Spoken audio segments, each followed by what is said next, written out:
సంగారెడ్డి జిల్లా పాషమైలారం సిగాచి ఫ్యాక్టరీ ప్రమాద స్థలంలో నిన్న ఉదయం నుంచి నాన్ స్టాప్ గా రెస్క్యూ కొనసాగుతోంది. బిల్డింగ్ శిథిలాలను భారీ క్రేన్లతో తొలగిస్తున్నారు. ఇప్పటికే పలువురి డెడ్ బాడీలు శిథిలాల కింద లభ్యమయ్యాయి.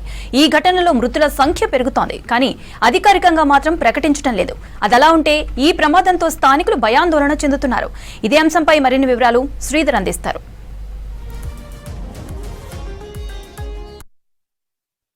సంగారెడ్డి జిల్లా పాషమైలారంలోని సిగాచి పరిశ్రమల పేలుడు ఘటన ప్రాంతంలో ఉన్నాం. ప్రస్తుతం ఇంకా సహాయక చర్యలు కొనసాగుతున్నాయి. దాదాపు నిన్న ఉదయం నుంచి ప్రారంభమై ఈరోజు సాయంత్రం వరకు కూడా సహాయక చర్యలు కొనసాగుతున్నాయి. ఈ ప్రాంతం అంతా కూడా నిన్న ఉదయం భారీ ప్రకంపనలతో పేలుడుతో కూడినటువంటి శబ్దంతో పూర్తిగా ధ్వంసమైపోయింది. ప్రస్తుతం విజువల్స్లో చూస్తున్న ప్రాంతం అంతా కూడా 3 అంతస్తుల ఒక భవనం ఇది. ఈ భవనంలోనే దానికి సంబంధించిన మిషనరీ ఉంది. ఏదైతే మాలిక్యూల్స్ తయారు చేస్తారో దానికి సంబంధించిన సిగాచి పరిశ్రమ ప్రోడక్ట్స్ ఏవైతే తయారు చేస్తారో ఏదైతే వాటికి సంబంధించిన సెల్యులోజ్ మాలిక్యూల్స్ సంబంధించిన ప్రొడక్షన్ ఏరియా అది. సో దీంట్లోనే ఫిల్టర్ బెడ్ ఉంటుంది. ఫిల్టర్ బెడ్ ఏరియా తర్వాత ఎయిర్ డ్రైయర్లు ఏదైతే వాటికి సంబంధించిన ప్రాంతం అంతా కూడా ఒక్కసారి ప్రమాదం కారణంగా పేలిపోయింది. పేలిపోయిన సందర్భంలో చుట్టుపక్కల ఈ ప్రాంతం అంతా కూడా పారిశ్రామిక ప్రాంతం. దీని పక్కనే ఇప్పుడు మనం నిలబడి ఉన్న బిల్డింగ్ మరో కంపెనీ. దాని పక్కన చుట్టుపక్కల అన్ని మొత్తం ఈ పాషమైలారంలో ఇండస్ట్రియల్ ఏరియాలో దాదాపు వేలాది కంపెనీలు ఉంటాయి. సో ప్రతి రోడ్డుకు అటు ఇటు అన్ని కంపెనీలు ఉంటాయి. దానికి సంబంధించినటువంటి కార్మికులతో బిజీగా ఉండే ప్రాంతం ఇది. నిన్న ఉదయం వరకు కూడా రెగ్యులర్ షిఫ్ట్ల వారీగా ఉదయం 6 గంటలకు, మధ్యాహ్నం 2 గంటలకు, ఇట్లా 12 గంటల డ్యూటీస్ కావచ్చు, ఉదయం 8 గంటల నుంచి ఇట్లా మొత్తం షిఫ్ట్ల వారీగా కార్మికులతో బిజీగా ఉండే ప్రాంతం అంతా కూడా పూర్తిగా బోసిపోయింది. కార్మికుల కుటుంబాల రోదనలతో మిన్నంటుతున్నాయి.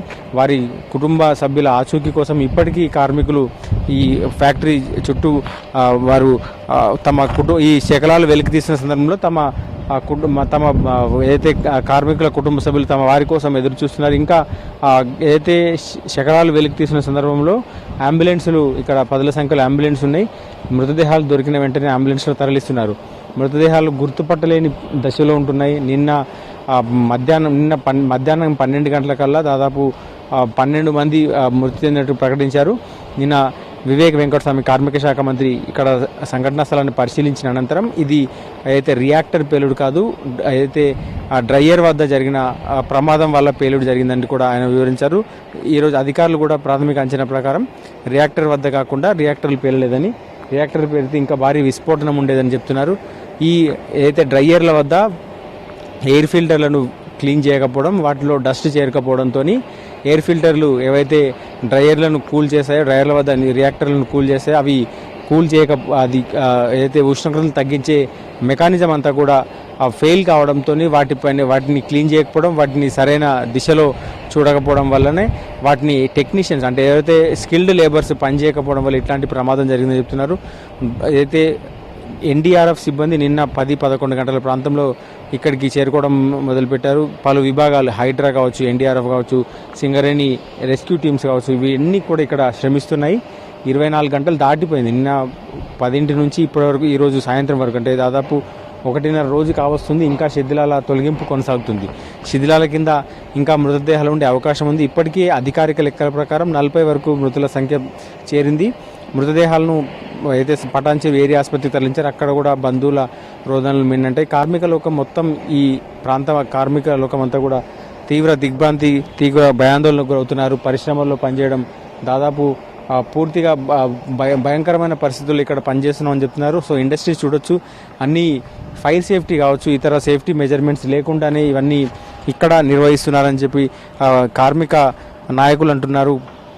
కార్మికులు కూడా ఇతర ప్రాంతాల నుంచి నిన్న జరిగిన ప్రమాదంలో కూడా ఎక్కువ మంది ఇటు కలకత్తా నుంచి కావచ్చు, ఇటు ఏదైతే బీహార్ నుంచి కావచ్చు, ఒరిస్సా నుంచి ఇట్లాంటి ప్రాంతాల నుంచి వచ్చారు. మనం విజువల్స్ చూడవచ్చు. చాలా వరకు ఇండస్ట్రీస్ అన్నీ కూడా ఇరుకు గదుల్లో, ఇరుకు షెడ్లలోనే, టెంపరీ నిర్మించిన షెడ్లలోనే నిర్వహిస్తున్నారు. అంబులెన్సులు కావచ్చు, వీటన్నిటిని ఏదైతే కంపెనీ లోపలికి వెళ్ళలేని పరిస్థితి ఉంటుంది.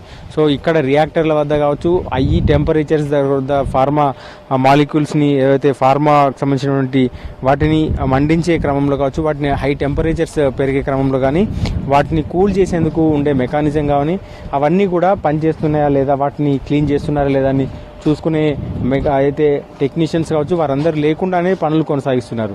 చాలా వరకు చుట్టుపక్కల బిల్డింగ్స్ కూడా క్రాక్స్ వచ్చినాయి. ఎక్కడ చూసినా అయితే మొత్తం ఈ కంపెనీతో పాటు నిన్న పేలుడు సంభవించిన సందర్భంలో చుట్టుపక్కల ఉన్న ఫ్యాక్టరీకి సంబంధించిన వాటి గోడలు కూడా పూర్తిగా క్రాక్స్ వచ్చిన పరిస్థితి.